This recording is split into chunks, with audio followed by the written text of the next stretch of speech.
Avvalambor prezidentimiz so'nggi 7 yilda tibbiyot sohasiga kadrlarni tayyorlashga oid ko'plab qarorlar, farmonlar imzo chekdilar. Bungi video selektor yig'ilishida ham oldimizda turgan ustuvor vazifalarga bag'ishlangan bo'ldi. Birinchi masala bu sug'urta masalasi. Surunkali kelayotgan sug'urta masalasini ko'tardilar. Qaysi tumanlarda, qaysi viloyatlarda bajarilmayotganini ko'tardilar. Tibbiyot sug'urtasiz birlamchi tizimni takomillashtira olmaymiz va aholini rozi qila olmaymiz. Tom ma'noda yanvar oyidan boshlab ixtisoslashgan markazlarda va katta shifoxonalarimizda tibbiy sug'urta joriy qilindi. Va undan tashqari ikkinchi masala birlamchi tizimni takomillashtirish, kadrlarni salohiyatini optimallashtirishga bag'ishlandi. Bu sohasida ham ko'p o'zgartirishlar bo'ladi. Haqiqatan optimallashtirish hozirgi davr talabi hisoblanadi. Masalan, bitta yonma-yon joylashgan bolnitsa, poliklinikada ham bir xil shifokor o'tiradi va shu masalani prezident chiroyli qilib yoritib berdilar. Samarqandning bir Ishtixon tumanida yoki Farg'onaning boshqa tumanida misol qilib ko'rsatdilar. Hamma joyda qilsa bo'ladi. Xudo xohlasa prezident qo'ygan talabni bajargan bo'ladi. Va uchinchi masala bu korrupsiya masalasi, dorilarni ko'p miqdorda aholi tomonidan iste'mol qilish masalasi, nojo'ya ta'siri kesimida nafaqat bu aholiga, uning bolalariga, kelajak avlodga juda ham ta'sir qiladi.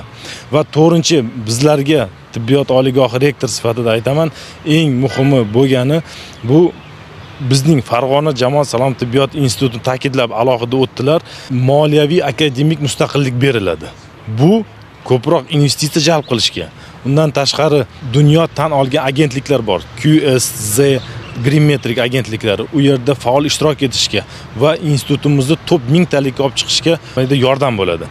Eng muhimi shu paytgacha dolzarb bo'lgan bu dunyo tajribasi, dunyo tibbiyot oliygohida universitet klinikalari tashkil etilgan. Masalan, Andijon, Toshkent, Sampi deymiz, Toshkent pediatriya tibbiyot institutlarida klinikasi bor edi, lekin institutga tegishli emas edi. Hozir endi prezidentimizning qarorlari bilan bizning Farg'ona jamoat salomatligi ko'p tarmoqli klinikasi ham shular qatorida to'liq institut balansiga o'tkazib berildi. Bitta buxgalter, bitta prorektor, glavvrach, bitta moliyachi, hammasi yagona bo'ladi. Hammasi bu qarorda muhrlanadi va bu o'z yo'nalishida institutni topayotgan mablag'larini ham bu klinikamizni rivojiga qo'shsak bo'ladi. Va eng asosiysi bu bilan tibbiyotdagi dual ta'lim to'liq joriy qilinadi.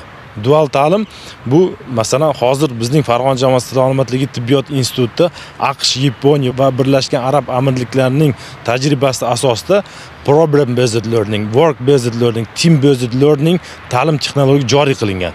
Faraz qiling, o'zimizning klinikamizda o'sha narsalar joriy qilinsa, haqiqatan pulimizni institut klinikamizga sarflasak, kadavr kurslari ochsak, undan tashqari Da Vinci apparatlarni olib kelsak, qurbimiz yetadi. Mindan ming rahmat prezidentimizga.